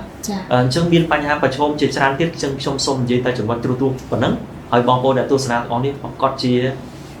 ដឹងខ្លួនឯងថាយុវជននឹងមានបញ្ហាប្រឈមអីផ្សេងទៀតដែលខ្ញុំមិនទាន់រៀបរាប់អស់ចាលោកបាទថងចំណុចហ្នឹងបងអូនក៏មានចំណុចមួយចែកម្លែកទៅកាន់យុវជនដែរដោយសារបងអូនធ្លាប់អានសៀវភៅ Atomic Habits របស់លោក James Clear ដែលគាត់លើកឡើងថាឲ្យយើងហ្នឹងគឺព្យាយាមធ្វើឲ្យខ្លួនឯង 1% ភាសាឡើងជារៀងរាល់ថ្ងៃមិនចាំបាច់ចង់ឲ្យស្អែកឡើងល្អភ្លាមទេប៉ុន្តែគាត់សុំឲ្យតែ 1% បានទេពេលក្នុងសៀវភៅនេះគាត់លើកឡើងពីកាហ្វេគាត់ថាมันអាចផឹកជាតិស្ករតែប៉ុណ្្នឹងឲ្យការទឹកនោមផ្អែមទេប៉ុន្តែគាត់ក៏និយាយវិញថាតែមិនតិចប៉ុណ្ណឹងតែរាល់ថ្ងៃរាល់ឆ្នាំអញ្ចឹងវាបូកសរុបទៅគឺអាចចំណុចទូចមួយហ្នឹងវាអាចធ្វើឲ្យគាត់ហ្នឹងគឺការជំងឺដែលទឹកនោមផ្អែមអញ្ចឹងទៅបើគាត់ហូបស្ករគាត់ថាបន្តិចមែនគាត់ថាគាត់ញ៉ាំតែបន្តិចតែមិនបានគាត់ការជំងឺហ្នឹងតែអាបន្តិចហ្នឹងគឺវាយូរទៅច្រើនទៅអញ្ចឹងយុវជនក៏ដូចគ្នាដែរចង់ចាប់ផ្ដើមធ្វើអីមួយអាចធ្វើម៉េចព្យាយាមខ្លួនឯងតែ 0.1% ជារៀងរាល់ថ្ងៃក៏បានតែ 1% ភាសាឡើងជារៀងរាល់ថ្ងៃហើយមួយទៀតតើតើជាមួយនឹងដើម្បីអាចឲ្យយើងធ្វើម៉េច 1% ភាសាឡើងជារៀងរាល់ថ្ងៃបានតើយើងសាកល្បងអីថ្មីប៉ុន្តែដោយដែលលោកប្រធានគាត់បានវាពិសាសចឹងមិនមែនតែសាក់លបងរឿងណាដែលវាប៉ះពាល់ដល់សុខភាពយើងទេអត់ដែលសាក់លបងជក់បារីអេឡិចត្រូនិកចង់ទៅសាកចង់ដឹងថាវាមានក្លិនមើលចង់ដឹងថាថៃបានជក់ទៅវាចេញសៃមកលយម៉េចអានឹងសាកទៅវាប៉ះពាល់ដល់សុខភាពចឹងអាណាអាក្រក់មិនទៅសាកទេប៉ុន្តែសាករឿងណាដែលវាជំរុញឲ្យយុវជនកាន់ដើរទៅមុខវិញទៅសាក អានសភៅថ្មីទៅសាកលបងអ្វីតែថ្មីដែលអាចឲ្យយើងការចំណេះបានសាកចូលរួមកម្មវិធីស្ម័គ្រចិត្តសាកចូលរួម public speaking ការនិយាយប្រកួតជាសាធារណៈឬក៏ការនិយាយជជែកលេងដោយផ្សេងៗដែលសាករឿងទាំងអស់ហ្នឹងវាអាចធ្វើឲ្យយុវជនគាត់មានជំនាញកាន់តែល្អប្រសើរឡើងទៅមុខទៀតតែបើអត់ដែរធ្លាប់សាកចង់ដឹងដល់ថាខ្លួនឯងស្រវឹងមានអាកប្បកិរិយាបែបណាថាស្រវឹងគេថាស្រវឹងទឹកខ្ជូតតែអញ្ចឹងទៅគាត់ចង់សាកអាហ្នឹងទៅពេលតែវាអាការសាកហ្នឹងវាអត់មានអីល្អដល់យុវជនទាំងអស់គ្នាទេអញ្ចឹងយុវជនគួរតែសាកតែរឿងណាដែលល្អសម្រាប់ខ្លួនឯងទៅបានហើយពីបងទៅបងនៅមានចម្ងល់មួយទៀតដែរបើបងអាចឲ្យលោកប្រធានជ្រើសរើសមួយចំណុចជំនាញមួយដែលយុវជនទាំងអស់គ្នាគួរតែមាននៅក្នុងខ្លួនបងណាតើជំនាញមួយហ្នឹងអាចជាជំនាញអ្វីដែរដែលយុវជនគាត់គួរតែមាននៅក្នុងខ្លួនគ្រប់គ្នាតែម្ដងអរគុណលីសាជំនាញដែលយុវជនគ្រប់គ្នាត្រូវតែមានជាប់ខ្លួនសម្រាប់លោកគ្រូផ្ទាល់ជាទស្សនៈយល់ឃើញអ្នកទស្សនាអាចមានទស្សនៈយល់ឃើញផ្សេងគ្នាជំនាញគឺ soft skill បាទគឺជំនាញទន់ជំនាញនេះគឺគ្រប់សាកលវិទ្យាល័យទាំងអស់គឺតែងតែមានកម្មវិធីហើយក៏ដូចជាមានសាស្ត្រាចារ្យមួយចំនួនព្យាយាមចែករំលែកមានន័យថាជំនាញទន់នេះវាមានវិសាលភាពធំណាស់វាពាក់ព័ន្ធជាមួយនឹងខាងក្នុងខ្លួនរបស់មនុស្សយើងបន្ទាប់ពីគាត់រៀនពេទ្យបន្ទាប់ពីគាត់រៀនខាងវិស្វកម្មកុំព្យូទ័រខាងអគ្គិសនីខាងអេឡិចត្រូនិកខាងមេកានិកឬក៏ខាងជំនាញដូចជាគណនេយ្យគ្រប់គ្រងទីផ្សារសន្តាគារឬក៏ជំនាញបដិសន្តារកិច្ចជំនាញជាច្រើនប៉ុន្តែគាត់ត្រូវមានជំនាញជាប់ខ្លួនមួយគឺជំនាញទន់មានន័យថាគាត់ត្រូវតែចេះរៀនរស់ក្នុងសង្គមនេះប្រកបទៅដោយភាពបត់បែនគាត់ត្រូវតែពូកែនៅក្នុងការធ្វើសេចក្តីសម្រេចចិត្តគាត់ត្រូវតែពូកែនៅក្នុងការដោះស្រាយបញ្ហានៅក្នុងជីវិតរបស់គាត់ត្រូវតែពូកែទំនាក់ទំនងគាត់ត្រូវតែមានភាពគេហៅថាមានភាពម្ចាស់ការលើខ្លួនឯងដើម្បីចូលរួមចំណែកនៅក្នុងការតម្រង់ទិសនិងនាំសង្គមរបស់យើងឆ្ពោះទៅរកការរីកចម្រើនមិនមែនថាគាត់មានជំនាញទន់នាំគ្នាបបួលគ្នាធ្វើចោលលួចចោលប្លន់នាំគ្នាជួញដូរគ្រឿងញៀននាំគ្នាប្រព្រឹត្តអំពើពាលីអាបាសាយដែលនាំឲ្យសង្គមយើងឈឺក្បាលហើយចា៎អញ្ចឹងជំនាញមួយនេះគឺជាជំនាញមួយដែលងាយស្រួលនឹងបណ្ដុះទេនៅពេលដែលយើងបានដាក់ចិត្តដាក់កាយថាយើងត្រូវតែយកនរណាម្នាក់ជា idol ជាគំរូរបស់ខ្លួនយើងបច្ចុប្បន្នថ្នាក់ដឹកនាំជាច្រើនកំពុងតែធ្វើនៅភាពជាគំរូដើម្បីឲ្យយើងទាំងអស់គ្នាដើម្បីយកភាពជាគំរូរបស់គាត់នៅក្នុងការដាក់ជាគំរូឲ្យខ្លួនឯងហើយមនុស្សដែលបានដើរទៅដល់កម្រិតខ្ពស់ជាច្រើនគាត់រៀនសូត្របានខ្ពស់មានការអប់រំខ្ពស់គាត់បានមើលឃើញទីមានន័យថាមនុស្សនៅពេលដែលរៀនសូត្របានខ្ពស់គាត់ហាក់បីដូចជានៅកន្លែងដ៏ខ្ពស់មួយដែលអាចមើលឃើញនៅជាច្រើនតែទៀបជាងខ្លួនដូច្នេះគឺគាត់ព្យាយាមធ្វើជាគំរូហើយក៏បានបណ្ដុះផ្នត់គំនិតបំផុសគំនិតឲ្យយុវជនដែលទស្សនាគាត់ក្តីដែលស្គាល់គាត់ក្តីដោយសារតែគាត់ជា content creator influencer គាត់ព្យាយាមធ្វើការចែករំលែកជួនកាលទៅទោះបីជាគាត់មិនមែនជាមនុស្សដែលមានទ្រព្យសម្បត្តិលុយកាក់ស្រុកស្ដំឬក៏មានឋានៈបុណ្យស័ក្តិទទួលនទីដែលធំដុំប៉ុន្តែគាត់មានអ្វីគ្រប់យ៉ាងដែលយុវជនដទៃទៀតអាចស្រូបទាញយកនៅចំណេះចំណឹងរបស់គាត់បានឧទាហរណ៍គាត់កើតចេញពីតកូលក្រុមគ្រួសារដែលក្រីក្រប៉ុន្តែគាត់រៀនចប់ក្រោយបណ្ឌិតនៅបណ្ដាប្រទេសជាច្រើនគាត់ចង់យកសញ្ញាបត្រប្រមាណក៏បានដែរដោយសារតែគាត់បកកែទាំងអស់ហ្នឹងអញ្ចឹងធម្មជាតិនៃប្រទេសកម្ពុជាបានផលិតនៅធនធានមនុស្សដែលជាធនធានកម្រជាច្រើនហើយខ្ញុំសូមឲ្យធនធានកម្រទាំងអស់នោះគឺកុំនៅតែឯងដាច់ដライឯកាគឺព្យាយាមរកនៅបណ្ដាញទំនាក់ទំនងទាំងអស់ក្នុងការពូនជ្រុំប្រមូលផ្ដុំកសាងនៅអ្វីដែលជាសក្តានុពលរបស់ខ្លួនឯងឲ្យคล้ายទៅជាសមិទ្ធផលនិងលទ្ធផលជូនដល់ប្រទេសជាតិយើងពីព្រោះឥឡូវនេះយើងកំពុងតែត្រូវការធនធានមនុស្សជាច្រើនហើយជំនាញទុនដែលលោកគ្រូគិតថាជំនាញនេះគឺមិនអាចខ្វះបានគឺជំនាញនេះគឺចូលចិត្តធ្វើការស្រូបទាញឲ្យមនុស្សចេះធ្វើការជាក្រុមឲ្យចេះរួបរួមសាមគ្គីគ្នាឲ្យស្រឡាញ់ជាតិឲ្យស្រឡាញ់ទឹកដីស្រឡាញ់សាសនាស្រឡាញ់ព្រះមហាក្សត្រស្រឡាញ់មេដឹកនាំស្រឡាញ់មនុស្សជំនាញខ្លួនទាំងអស់កុំឲ្យគាត់មានអ្វីដែលជាភាពមិនប្រក្រតីគាត់ជាកម្លាំងគេហៅថាកកិតមួយដែលមិនចង់ឲ្យសង្គមទៅមុខហើយគាត់ព្យាយាមបំពុលសង្គមដូច្នេះខ្ញុំសង្ឃឹមថាគ្រប់គ្នានឹងចាប់យកនៅការជំនាញដែលមានសម្រាប់អាជីពនៅក្នុងជីវិតរបស់ខ្លួនឯងដែលអាចធ្វើឲ្យខ្លួនឯងរីកចម្រើននិងថ្លៃថ្នូរហើយកុំភ្លេចបញ្ចូលបន្ថែមនៅជំនាញទុនដែលគ្រប់គ្នាគួរតែមានដើម្បីឲ្យខ្លួនឯងអាចរស់រាននៅក្នុងសង្គមជាតិមួយប្រកបទៅដោយភាពបត់បែននៃពហុចម្រុះនៃវប្បធម៌អរិយធម៌ដ៏សម្បូរបែបនៅគ្រប់បណ្ដាប្រទេសទាំងអស់ពីព្រោះយើងមិនអាចរស់នៅតែឯកោនៅក្នុងក្របខ័ណ្ឌតែប្រទេសរបស់យើងទេអញ្ចឹងបន្តិចទៀតប្រទេសអាស៊ានទាំងអស់មិនបន្តិចទៀតទេឥឡូវហ្នឹងដូចគ្នាគ្រប់បណ្ដាប្រទេសទាំងអស់គេត្រូវ exchange program យើងក៏ត្រូវតែមានឱកាសខ្លួនឯងដើម្បីអាចខុសហើរទៅកាន់ប្រទេសនៅបច្ចេកវិទ្យាប្រទេសនៅអឺរ៉ុបប្រទេសជឿនលឿនប្រទេសមហាអំណាចដើម្បីយកអ្វីដែលជាភាពប្រិយចម្រើនទាំងអស់នោះមកជួយកសាងប្រទេសជាតិរបស់យើងនេះហើយដែលសំណួរដែលលីសាសួរថាតើយើងគួរតែមានជំនាញអីអញ្ចឹងបកស្រាយទៅនឹងសំណួររបស់លីសាបងប្អូនទស្សនាទាំងអស់គ្នាអាចគិតថាមានជំនាញអីផ្សេងទៀតប៉ុន្តែខ្ញុំគិតថាជំនាញដែលមិនអាចខ្វះបានគឺជំនាញទុនសម្រាប់យុវជនចាចំពោះចំណងនេះលោកប្រធានដោយសារតែបច្ចុប្បន្នបងអូនជាយុវជនដែរអូនមានសំណួរមួយទៀតតើលោកប្រធានគិតថាតើយុវជនគាត់ត្រូវធ្វើអីខ្លះដើម្បីអាចឲ្យគាត់រស់នៅភាពជាយុវជននឹងឲ្យបានពេញលេញដើម្បីកុំឲ្យពេលដែលគាត់ចាស់ទៅគាត់ត្រឡប់មកក្រោយអូស្ដាយបើការនៅក្មេងៗបើការខ្លួនឯងនៅយុវជនបានធ្វើរឿងនេះតើធ្វើមិនដើម្បីកុំឲ្យគាត់មានអារម្មណ៍ថាគាត់ធ្វើម៉េចឲ្យគាត់រស់នៅភាពជាយុវជនឲ្យបានពេញលេញណាកុំឲ្យពេលដែលគាត់ចាស់ទៅគាត់ត្រឡប់មើលក្រោយវិញអូពុះពេលជាយុវជនបាត់ចឹងតើលោកប្រធានមានចំណុចអីខ្លះលើកឡើងទៅលើមតិមួយនឹងដែរអរគុណលីសាដើម្បីកុំឲ្យមានវត្តបដិសេរីនឹងស្ដាយក្រោយនៅពេលដែលយើងមានភាពជាយុវជនប្រកបដោយសក្តានុពលហើយយើងដល់វ័យមួយយើងមានអារម្មណ៍ថាសោកស្ដាយផ្ដើមចេញពីការយល់ឃើញរបស់លោកផ្ទាល់គឺទី1យុវជនត្រូវតែប្រើប្រាស់សក្តានុពលរបស់ខ្លួនឯងដែលមានសុំធ្វើអ្វីដែលជាប្រយោជន៍សម្រាប់ខ្លួនឯងឲ្យបានច្រើនពីព្រោះនៅពេលដែលខ្លួនគាត់បានមើលឃើញថាខ្លួនគាត់មានសក្តានុពលហើយគាត់អាចស្រោបទាញយកនៅសមិទ្ធផលនៅក្នុងជីវិតរបស់គាត់ជាច្រើនហើយយុវជនកុំរស់នៅប្រកបដោយភាពអាត្មានិយមកំណាញ់ស្វិតគេហៅថាមនុស្សដែលគ្មានការចែកចំណែកទៅកាន់សង្គមអីទាំងអស់ឧទាហរណ៍ថាគាត់ជោគជ័យដល់គោលដៅហើយគាត់មានលុយកាក់ទ្រព្យសម្បត្តិកិត្តិយសគេឈ្មោះមុខមាត់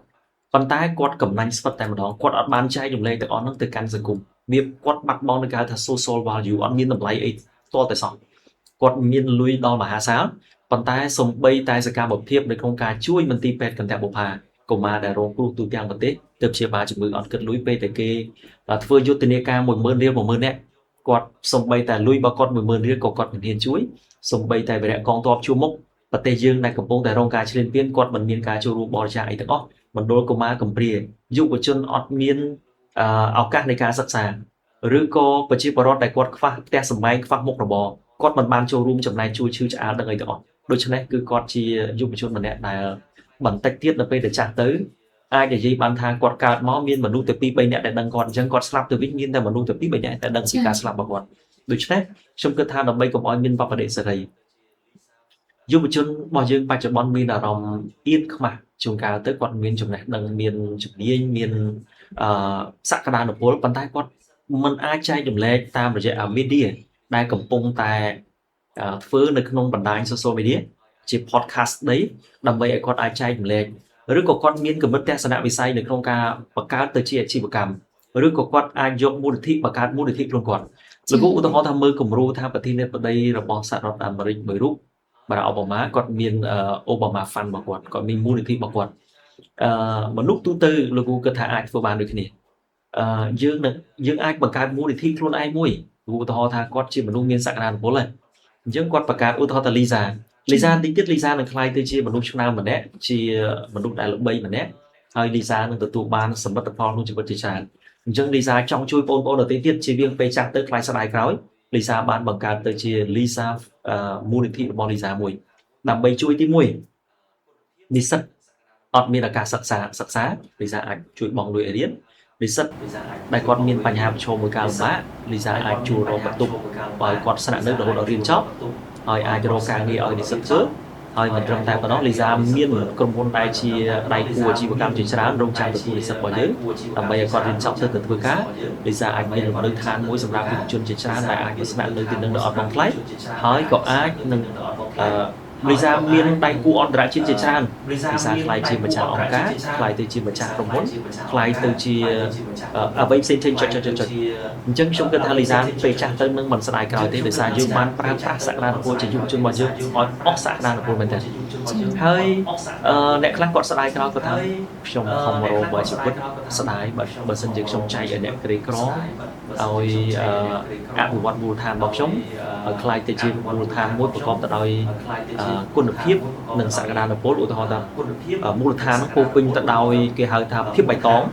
មានទាំងដំណាំបន្លែប្លុកហូបចុកការមូលដ្ឋានគឺអត់មាននាំចូលពីតំបន់ណាមកទេគឺគាត់អាចគ្រប់គ្រងមូលដ្ឋានរបស់គាត់ដោយសារគាត់ជាមនុស្សមានជំនាញខាងកសិកម្ម គាត់ធ្វើឲ្យមូលដ្ឋានរបស់គាត់ប្រកបទៅដោយមនុស្សដែលសិក្សារៀនសូត្រប្រកែដោយសារគាត់បានជួយទៅលើវិស័យអប់រំច្រើនគាត់ធ្វើឲ្យមូលដ្ឋានរបស់គាត់នឹងគឺពោពេញទៅដោយសុខភាពល្អដោយសារម្នាក់ហូបអ្វីដែលគ្មានជាតិគីមីហើយសុខភាពបាននៅមូលដ្ឋានរបស់គាត់ល្អមូលដ្ឋានរបស់គាត់គឺមានសន្តិសុខសម្រាប់គាត់ល្អដោយសារគ្មានចោលលួចចោលប្លន់អំពើពាលីអាវ៉ាសែផ្សេងៗនៅក្នុងមូលដ្ឋានរបស់គាត់អញ្ចឹងត្រឡប់មកវិញមានន័យថាគាត់នឹងមិនស្ដាយក្រោយនឹងរៀនបរិសេរីខ្ញុំគិតថាយុវជនមួយចំនួនជាពិសេសដែលគាត់ចូលដល់វ័យខ្ទង់50ខ្ទង់60គាត់ស្ដាយក្រោយគាត់ថាបើសិនជាគាត់មានសក្តានុពលល្អឃើញបងអូនរវុធជាមួយនឹងលីសាកំពុងតែសួរសម្បូរនេះនឹងអញ្ចឹងខ្ញុំធ្វើតាមបងអូនរវុធតាមទស្សនៈនៃការយល់ឃើញបងអូនរវុធសង្គមជាតិមួយនេះនឹងរីកចម្រើនមិននឹងរីកចម្រើនប៉ុណ្ណាដូច្នេះខ្ញុំជាការសំណូមពរជាមួយនឹងសំណួរដូចគ្នាដែរសូមឲ្យយុវជនទាំងអស់ដើម្បីកុំឲ្យមានវត្តបដិសេរីនៅស្ដាយក្រោយអ្វីដែលល្អព្យាយាមចែករំលែកទៅកាន់សង្គមតាមដែលយើងអាចធ្វើទៅបានមិនមែនយើងចែករំលែករហូតដល់យើងគ្មានអ្វីនៅក្នុងខ្លួនទាល់តែសោះទេយើងមិនមែននៅក្នុងរឿងព្រេងបុរាណខ្មែរដែលយើងនិយាយថាប្រវេសណនៅពេលដែលគាត់លះបង់រហូតដល់កូនប្រពន្ធរបស់គាត់ឲ្យតាជាជុមានន័យថានេះគឺជារឿងរបស់ព្រះបាទប៉ុន្តែយើងមិនមែនមានន័យថាយើងលះបង់រហូតដល់អស់ពីខ្លួនហើយជំពាក់គេជុំទឹកដោយសារតែការលះបង់របស់យើងនេះយើងមានសក្តានុពលអ្វីដែលយើងអាចចែករំលែកបានយើងជួយរែកពុនសង្គមមួយនេះឲ្យវារីកចម្រើនទៅមុខទៅអស់គ្នាប្រទេសជាតិរបស់យើងកំពុងតែលំបាកដូច្នេះយុវជនអស់ត្រូវតែព្យាយាមធ្វើជាអំរែកជួយរែកពុននៅបញ្ហានានាក្នុងសង្គមរបស់យើងដើម្បីឲ្យថ្នាក់ដឹកនាំដែលលោកបានខំកសាងសន្តិភាពមួយនេះកសាងសមិទ្ធផលមួយនេះលោកសប្បាយចិត្តថាមានយុវជនដែលមានសក្តានុពលកំពុងតែប្រមូលផ្ដុំជុំគ្នាឲ្យមានសាមគ្គីភាពរួមតែមួយដើម្បីឆ្ពោះទៅមុខហើយធ្វើឲ្យប្រទេសជាតិរីកចម្រើនខ្ញុំនិយាយនេះមិនមែនលើកតម្កើងឲ្យដល់ប្រធានរដ្ឋមន្ត្រីក្នុងក្រុមខណ្ឌសហភាពសហព័ន្ធយុវជនកម្ពុជាឬក៏ថ្នាក់ដឹកនាំសសយកឬក៏សមាជិកាសសយកទូទាំងប្រទេសទេតែខ្ញុំគិតថាសក្តានុពលជាច្រើនដែលយើងកំពុងតែផលិតធនធានឲ្យប្រទេសជាតិគឺចេញពីកម្លាំងរបស់សហភាពសហព័ន្ធយុវជនកម្ពុជាក៏ដូចជាយុវជនដទៃទៀតដែលគាត់មិនស្ថិតនៅក្នុងរចនាសម្ព័ន្ធប៉ុន្តែគាត់ព្យាយាមធ្វើឲ្យសង្គមមួយនេះរីកចម្រើនដោយទៅមុខតិចទៅគាត់នឹងមិនមានពាក្យថាមានវត្តបដិសេរីនឹងស្ដាយក្រោយពេលគាត់ចាស់ទៅចា៎នេះជាចំណុចដែលយុវជនគាត់អាចធ្វើបានដើម្បីឲ្យយុវជនគាត់នៅភាពជាយុវជនបានពេញលេញហ្មងកុំឲ្យមានភាពស្ដាយក្រោយនៅពេលអនាគតបាទឥឡូវទៅជាយើងបានភាសាគ្នាច្រើនចំនួនគូសងតែតជាមួយនឹងយុវជនបកមកកាន់ការបន្តការសិក្សាថ្នាក់បណ្ឌិតរបស់លោកប្រធានផ្ទាល់បើនិយាយទៅជាមួយនឹងសាកលវិទ្យាល័យធនធានមនុស្សលោកប្រធានបានលើកឡើងពីចំណុចច្រើនគួរសមដែរប៉ុន្តែបើឲ្យលោកប្រធានជ្រើសរើសមួយចំណុចដែលលោកប្រធានស្រឡាញ់ពីសាកលវិទ្យាល័យធនធានមនុស្សបំផុតតើមួយចំណុចហ្នឹងអាចជាចំណុចអ្វីបាទមួយចំណុចដែលខ្ញុំស្រឡាញ់គឺសាស្ត្រាចារ្យមានគុណវុឌ្ឍមានបទពិសោធន៍ហើយមានការសិក្សារៀនសូត្រជ្រៅជ្រះមានទាំងរៀននៅក្រៅប្រទេសមានទាំងរៀននៅក្នុងប្រទេសប៉ុន្តែសិតតែជាសាស្ត្រាចារ្យដែលមានបទពិសោធន៍យូរឆ្នាំនេះជាចំណុចពិសេសតែមួយក្នុងចំណោមចំណុចពិសេសជាច្រើនផ្សេងទៀតចាអញ្ចឹងចំណុចរបស់លោកប្រធានសហផែនមួយបងអូនដែរព្រោះបងអូនបន្តការសិក្សាថ្នាក់បញ្ញត្តិនៅនឹងហើយឥឡូវក៏បន្តការសិក្សានៅបណ្ឌិតនៅនឹងផ្ទាល់ដូចគ្នាដោយសារស្រឡាញ់ពេញចិត្តតាំងដើមទៅពេលយូរទៅឥឡូវខ្លាចជាមកបណ្ឌិតនៅនឹងផ្ទាល់ទៀតតាំងពីបងអូនរៀនបញ្ញត្តិមកបងអូនក៏កត់សម្គាល់ឃើញចំណុចមួយនឹងដែរគ្រូដែលបរៀនបងអូនការបងអូនរៀនបញ្ញត្តិខាងផ្នែកបញ្ញត្តិភាសាអង់គ្លេសគ្រូក៏គាត់បរៀនជំនាញហ្នឹងគ្រូសាស្ត្រាចារ្យមួយចំនួនគាត់ជាសាស្ត្រាចារ្យដែលរៀនពីក្រៅប្រទេសមកទៀតអញ្ចឹងពេលដែលគាត់បរៀនជំនាញហ្នឹងការងាររបស់គាត់ផ្ទាល់គឺជំនាញមួយហ្នឹងគាត់ធ្វើការងារជាគ្រូសាស្ត្រាចារ្យទៅលើបរៀនខាងផ្នែកជំនាញអក្សរសាស្ត្រអង់គ្លេសហើយការងារខាងក្រៅរបស់គាត់គឺតើតើជាមួយនឹងអក្សរសាស្ត្រអង់គ្លេសអញ្ចឹងដំបូងបងគាត់ថាធ្វើអង់គ្លេសបានធ្វើទៅគ្រូទៅដល់ពេលគ្រូគាត់លោកគ្រូសាស្ត្រាចារ្យគាត់ចែកមានភាសាបងគាត់បើចំណេះដឹងថាបើគំនិតកាន់ធំទៅលើភាសាអង់គ្លេសទៀតភាសាអង់គ្លេសមានហើយបានធ្វើទៅគ្រូអាចធ្វើជាអ្នកបកប្រែបដិញបកប្រែឯកសារធ្វើការងារក្នុងស្ថានទូតក្នុងសួងក្នុងធ្វើការរកផ្សេងៗគាត់លើកមកឡើងបើគំនិតបងអូនតែម្ដងពួកអូនដំបូងគាត់ថាអូស្រួលរៀនអង់គ្លេសបានធ្វើទៅគ្រូទៅពេលលោកគ្រូសាស្ត្រាចារ្យអ្នកគ្រូគាត់បរៀនខាងជំនាញហ្នឹងគាត់ធ្វើការងារគាត់ខាងជំនាញហ្នឹងទៅធ្វើគាត់បើកតាមវិធីអង់គ្លេសហ្នឹងប៉ុណ្ណឹងហើយឧទាហរណ៍ឆ្នាំមូលដ្ឋាននៅក្នុងសាកលវិទ្យាល័យធនធានមនុស្សពេលដែលឆ្នាំទី1ចឹងយើងមិនមែនរៀនជំនាញអង់គ្លេសសុទ្ធយកទៅមកយើងរៀនតែជំនាញយើងផ្នែកផ្សេងៗដែរច្បាប់អរិយធម៌ខាងផ្នែករដ្ឋបាលផ្សេងៗចឹងពេលដែលអ្នកគ្រូគាត់បរៀនខាងផ្នែករដ្ឋបាលការងារខាងរបស់គាត់គឺខាងផ្នែករដ្ឋបាលហ្នឹងហ្មងចឹងពេលដែលគាត់បរៀនមកគឺគាត់មិនមែនបរៀនតែតាមសភៅទេគាត់លើកឡើងពីបទពិសោធន៍ការងាររបស់គាត់ជាក់ស្ដែង តែអញ្ចឹងធ្វើឲ្យការសិក្សាគឺកាន់តែវិធំទៅវាមិនមែនមានតែអ្វីដែលនៅក្នុងសភៅទេចឹងទៅបានបងសម្រាប់ចិត្តបន្តការសិក្សាថ្នាក់មនុស្សបណ្ឌិតនៅនឹងផ្ទាល់នៅសាកលវិទ្យាល័យធនធានមនុស្សផ្ទាល់តែម្ដងចឹងតើលោកប្រធានមានពាក្យពេចន៍អី5ផ្សាយទៅកាន់យុវជនចុងក្រោយដែរចា៎ អរគុណលីសាសាជាថ្មីអរគុណដល់លីសាដែលបានផ្ដល់វត្តមានសម្រាប់ការធ្វើ podcast ជាមួយខ្ញុំនៅក្នុងថ្ងៃនេះទៅលើប្រធានបទដែលមានសំណួរជាច្រើនតែថាប្រធានបទថ្ងៃនេះគឺជាក់ស្ដែងចម្រុះ ចា៎ ហើយសង្ឃឹមថាប្រធានបទថ្ងៃនេះវានឹងក្លាយទៅជាប្រយោជន៍សម្រាប់អ្នកស្ដាប់ទាំងអស់គ្នានៅក្នុងការយកទៅពិចារណាហើយយើងជាយាមកែសង្គមឲ្យធ្វើឲ្យប្រទេសជាតិរបស់យើងខ្លាំងនិងរឹងមាំទាំងអស់គ្នាជាចុងក្រោយនេះខ្ញុំចង់ផ្ដាំទៅកាន់យុវជនយើងថាជាពាក្យស្លោកបាទសត្វមរឹកមានមែននៅក្នុងព្រៃបើសត្វរាជសីដីស្រមុកតើមរឹកឯណាបោសម្រុកបញ្ចុកក្នុងមាត់ឲ្យខ្លួនឆៃនៅក្នុងន័យនេះគឺសូមឲ្យយុវជនទាំងអស់គឺត្រូវតែស្វះហាត់ត្រូវតែរឹកមាំត្រូវតែព្យាយាមចាប់យកនៅឱកាសត្រូវតែព្យាយាមដុសខាត់សក្តានុពលរបស់ខ្លួនឯងឲ្យខ្លាំងយើងត្រូវតែធ្វើឲ្យខ្លួនឯងក្លាយទៅជាមនុស្សប្រកបទៅដោយពហុចម្រុះអ្វីក៏យើងអាចធ្វើបានដែរដើម្បីយើងចូលរួមជ្រោមជ្រែងប្រទេសជាតិមួយនេះឲ្យបានរីកចម្រើនយើងមិនអាចដេកស្ងៀមស្រមុកហើយរងចាំឱកាសធ្លាក់មកពីលើមេឃមកកាន់យើងបាននោះទេយើងត្រូវតែព្យាយាមបង្កើតឱកាសចាប់ឱកាសឆក់យកឱកាសហើយយើងធ្វើយ៉ាងណាគឺកុំឲ្យបំពេញទៅដល់អ្នកដទៃយើងកុំឲ្យដោយសារតែមហិច្ឆតារបស់ខ្លួនឯងខ្លាំងពេកជន់អ្នកដទៃដើម្បីតែឱកាសរបស់ខ្លួនឯងដូច្នេះយើងត្រូវតែបង្កើតប៉ុកឆមួយត្រូវតែធ្វើយុវជនឲ្យคล้ายទៅជាខ្លួនឯងប្រកបដោយសក្តានុពលមានសិលធម៌មានគុណធម៌និងមានសេចក្តីថ្លៃថ្នូរឲ្យคล้ายទៅជាកម្លាំងនិងជាសសរទ្រូងដ៏រឹងមាំរបស់ប្រទេសជាតិជាចុងក្រោយនេះសូមជូនពរកញ្ញាលីសាមានសុខភាពល្អហើយសូមជូនពរឲ្យស្កលឆ្លៃទៅទីមនុស្សអាចយើងត្រូវតែឲ្យคล้ายទៅជាសកលវិទ្យាល័យមួយប្រកបដោយសក្តានុពលនាំមុខគេនៅក្នុងប្រទេសកម្ពុជាហើយជនជាតិនិស្សិតទាំងអស់ដែលរៀនចប់ពីទីនេះទៅឲ្យคล้ายទៅជាមូលធនមនុស្សប្រកបដោយសក្តានុពលដើម្បីចូលរួមអភិវឌ្ឍនៅគ្រប់វិស័យគ្រប់ជំនាញទាំងអស់នៅក្នុងប្រទេសជាតិយើងហើយជូនពរបងប្អូនអ្នកទស្សនាទាំងអស់គ្នាសូមជួបប្រទះទៅនឹងបាទអ្នកកាន់ពុទ្ធសាសនាសូមជួបប្រទះទៅនឹងពុទ្ធពរតែ4ប្រការគឺអាយុវណ្ណៈសុខៈពលៈកុំបីឃ្លាតទៀតឡើយបើសិនជាបងប្អូនកាន់សាសនាដទៃទៀតសូមជូនពរឲ្យមានសុខភាពល្អជោគជ័យគ្រប់កិច្ចសូមអរគុណលីសា ថ្ងៃនេះគឺសូមគោរពអរគុណទៅកាន់លោកគ្រូដូចគ្នាហើយក៏សូមអរគុណទៅកាន់ទស្សនិកជនទាំងអស់គ្នាសម្រាប់ការតាមដានទស្សនាពីដើមរហូតដល់ចប់ផងដែរសម្រាប់ podcast របស់យើងថ្ងៃហ្នឹងគឺមានតែប៉ុណ្្នឹងទេសូមគោរពជូនពរបងប្អូនទាំងអស់គ្នាមានសុខភាពល្អនិងជោគជ័យគ្រប់ភារកិច្ចសូមគោរពជាចុងក្រោយនេះសូមជូនពរកញ្ញាលីសាមានសុខភាពល្អហើយសូមជូនពរឲ្យស្កលឆ្លៃទៅទីមនុស្សអាចឲ្យคล้ายទៅជាសកលវិទ្យាល័យមួយប្រកបដោយសក្តានុពលនាំមុខគេនៅក្នុងប្រទេសកម្ពុជាហើយធនធាននិស្សិតទាំងអស់ដែលរៀនចប់ពីទីនេះទៅឲ្យคล้ายទៅជាមូលធនមនុស្សប្រកបដោយសក្តានុពលដើម្បីចូលរួមអភិវឌ្ឍនៅគ្រប់វិស័យគ្រប់ជំនាញទាំងអស់នៅក្នុងប្រទេសជាតិយើងហើយជូនពរបងប្អូនអ្នកទស្សនាទាំងអស់គ្នាសូមជួបប្រទះទៅនឹងបាទអ្នកកាន់ពុទ្ធសាសនាសូមជួបប្រទះទៅនឹងពុទ្ធពរតែ4ប្រការគឺអាយុវណ្ណៈសុខៈពលៈកុំបីឃ្លាតទៀតឡើយបើសិនជាបងប្អូនកាន់សាសនាដទៃទៀតសូមជូនពរឲ្យមានសុខភាពល្អជោគជ័យគ្រប់កិច្ចសូមអរគុណលីសាថ្ងៃនេះគឺសូមគោរពអរគុណទៅកាន់លោកគ្រូដូចគ្នាហើយក៏សូមអរគុណទៅកាន់ទស្សនិកជនទាំងអស់គ្នាសម្រាប់ការតាមដានទស្សនាពីដើមរហូតដល់ចប់ផងដែរសម្រាប់ podcast របស់យើងថ្ងៃហ្នឹងគឺមានតែប៉ុណ្្នឹងទេសូមគោរពជូនពរបងប្អូនទាំងអស់គ្នាមានសុខភាពល្អនិងជោគជ័យគ្រប់ភារកិច្ចសូមគោរព